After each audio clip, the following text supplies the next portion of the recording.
Hello, welcome to this very cosy January day. It's actually freezing outside today. It started off at -4. My dog walk in -4 was too cold, and I spent the whole time around it worrying, should my dog have shoes on? I mean, she's a Labrador, she should be fine, but you know. I just wanted to start the year with a nice cosy chat, basically, just to talk about the new year and what that could mean for you and what could help you to get you in the right mindset to achieve what you want to achieve for this year. So, hi everyone, I'm a nutritionist, an intuitive eating counsellor, and many other things, to be honest. And I just wanted to start this channel to share some value, really, to share some of the things that I've learnt along the way in helping myself to recover from an eating disorder, in helping myself to be motivated to achieve the things I want to achieve in life. I've done a variety of different trainings. I've done Reiki, I've done NLP, things like that. And I just wanted to bring everything together to just maybe share some things that could be of value to someone such as yourself. So today I want to start with, I mean, everybody's talking about the new year. Okay, so in January we have New Year, New You. And you see that everywhere, right? You see it in diet companies, you see it in gym memberships and all that kind of thing. And then you also have people now coming out and talking about maybe New Year, New You isn't actually the healthiest way to think about it, because what was wrong with the old you? Which I agree with, really. So it's like, okay, well, it's the middle of winter. Why should we be expected to be a whole new version of ourselves in the middle of winter? It's freezing outside. It was literally -4 this morning. Let's like hunker down, get under a blanket, watch a DVD, like, and I agree with that. I agree with that wholeheartedly. You know, it's what was wrong with the old you last year? There was nothing wrong with you, and I think that's a message we need to think about. So rather than thinking, okay, I need to do this new diet, I need to do this new gym membership, I need to start reading so many pages every day, etc., etc. What could actually be helpful to you this year? Because a lot of those things actually run on willpower, and willpower doesn't last forever. Motivation doesn't last forever. I've heard a few stats about how long it takes willpower to run out. I can't remember exactly what it was, but it's sometime in the second half of January, which isn't really a long time if you're really wanting to make a proper change in your life and set up lasting habits. So how about we look at it a different way? Rather than, and go somewhere in between the two that I've mentioned. So rather than going, I need to be in the gym, I need to be dieting, etc., etc., or rather than, I just need to not do anything and hunker down under a blanket. Let's say, should we use January as a time for reflection? And I believe that reflection can actually be maybe one of the most powerful things you could do to help yourself. What do you want to do for yourself this year? What dreams do you have? What do you want to achieve? And that could be career-wise, that could be health-wise, it could be family-wise, relationship-wise, whatever. What was it that you didn't do last year, or what got in your way from doing that last year? Maybe it could help, and I love this year, I mean, I have so many lovely notebooks. This is one of my new notebooks that I've got this year. And I just love to take time to reflect, and maybe you could write down for yourself, what did I do well last year? What worked for me last year? What habits did I bring into my daily routine that really helped me to achieve what I wanted to achieve? And just think about that for a moment. Now that you've got what went well for you, now you have to say, what didn't go so well? What got in my way from achieving what I wanted to achieve last year? And sometimes things that come up could be quite negative. It could be like imposter syndrome, not feeling good enough, self-doubt, self-sabotage. And it's like, where did these things actually come from? How, because this is nothing to do with like, oh, I didn't have enough willpower, right? These are like deep-rooted things that maybe we have to take the time to check out before we can move on and make the changes that we need to make. Our behaviours are the products of the state of mind that we are in at the time. So what I mean by that is, if you're maybe in a lot of emotions and things that we feel are subconscious.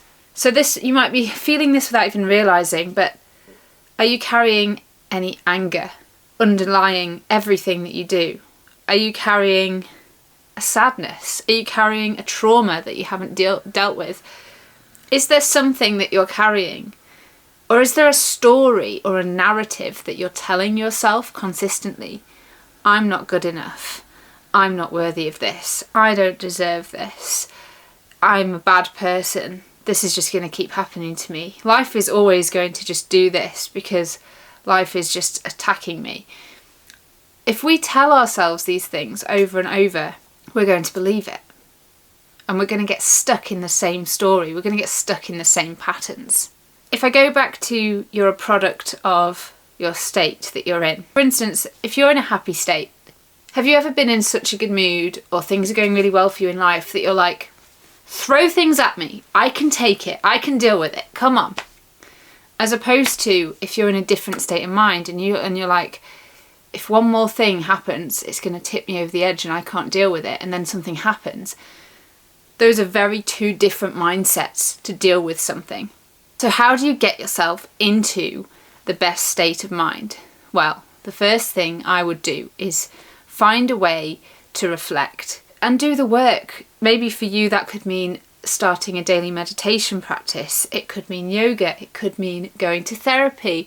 It could mean talking to a friend, maybe somebody that you aspire to, and ask them how they got to the good headspace where they're at to be able to achieve the things that they could do. And then from there, identify what's driving your negative mindset. What's driving you into negative patterns? What do you need to let go of? What is holding you back? What is holding you down? Is it a belief? Is it somebody in your life that's draining you? Is it a negative energy? Do you need to look at your career? Are you happy with your job? Do you need to look at your relationships? Are you happy in your romantic relationship? Do you have friends that just drain your battery and don't actually contribute anything positive to you? There's things that we need to sometimes turn around and have a serious look at and say, what's draining my energy? What's holding me back from my goals? And then if you do the work to shift whatever needs shifting, that'll then change everything else. That'll change your general feelings. That'll change your state of mind. It'll change the way that you approach life with a spring in your step. I'm a big believer in the law of attraction, and I'm a big believer that whatever you put out, you will attract in. So if you're just putting constant negative energy out and negative patterns, you will attract negative things in. Whereas if you put out the things you're passionate about, the road will rise up to meet you. I'm a big believer in that. So if you've helped yourself, if you've identified, if you're shifting things, and this can take time as well. The other thing is to be kind to yourself, be compassionate to yourself. Sometimes it can be quite hard to do this deep-rooted mind stuff. I think we should be talking about it more to make it a habit to do the mind things every day. And when I say the mind things, I mean by checking in with yourself. Wake up in the morning. Would starting a daily journaling practice be what you need to actually really think about checking in with yourself when you wake up in the morning? How am I feeling today? How am I doing? What can I do to shift anything that needs shifting? Another thing that I found really helpful is doing a daily gratitude practice, where I just every morning have a moment where I sit and I think about 3 things, 3 moments, 3 experiences, 3 people in my life that I'm grateful for. Because I think if you start the day with gratitude, it puts you in a good headspace. So then it's about habits. I've already mentioned many times, willpower doesn't last forever. What habits can you put into your daily routine? And it doesn't have to be anything big. It could literally be 5 minutes of journaling when you wake up in the morning. It could be 5 minutes of breathing. It could be just checking in and saying, hey you, I see you. I'm going to be kind to myself today. And I'm going to follow my passions and follow my heart because I deserve that. What can you do to make a non-negotiable into your morning routine? Now, I'll share mine. I mean, I do love yoga, and I appreciate that not everyone does, but I love yoga, and I feel like getting on my mat first thing in the morning, having a little wiggle, having a little stretch, and then finishing with some breathing really just helps me to start my day grounded. And then if I've got time, I'll add on a gratitude practice, maybe a bit of journaling.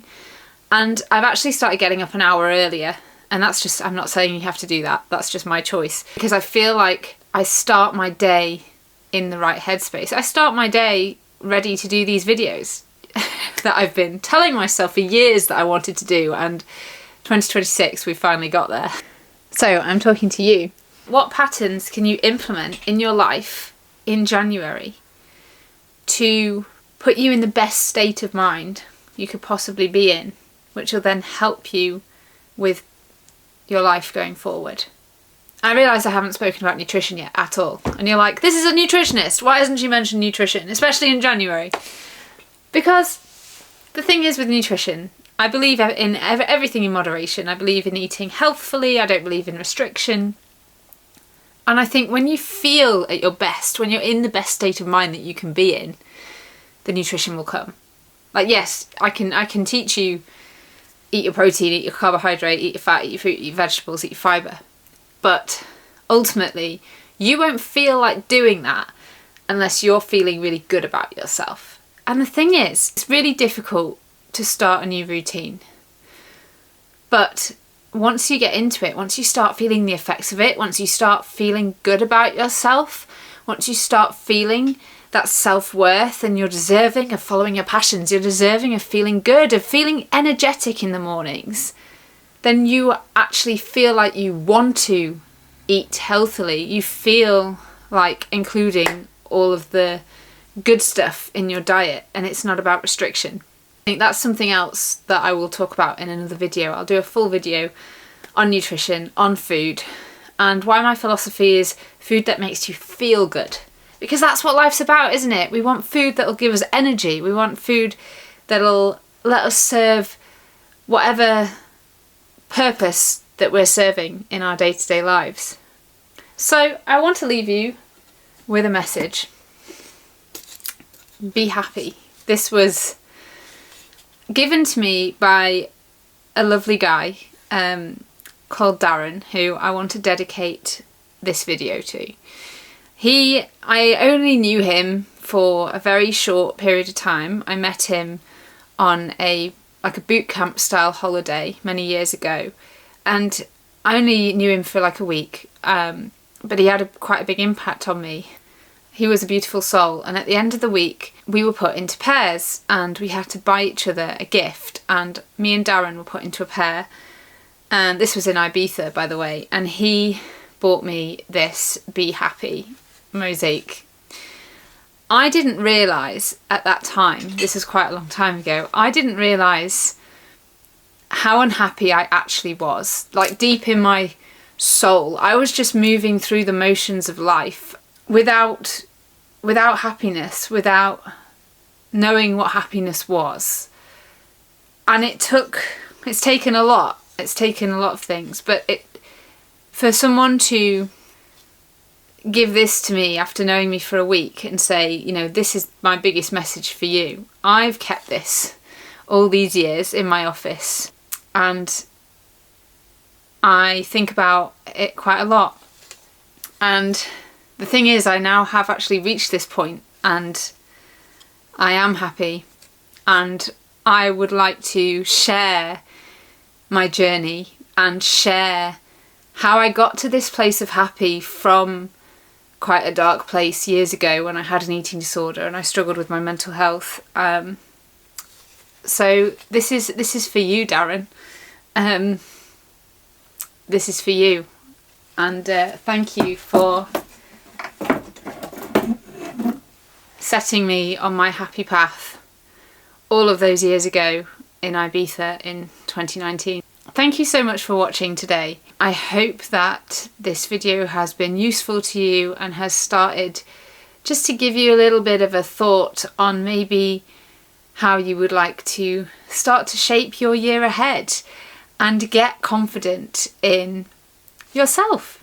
Get confident in implementing a routine that works for you, and maybe that's just getting enough sleep. Maybe that is just adding on 5 minutes in the morning to thank yourself for all the amazing things that you're doing in your life. I hope everyone has an amazing rest of January.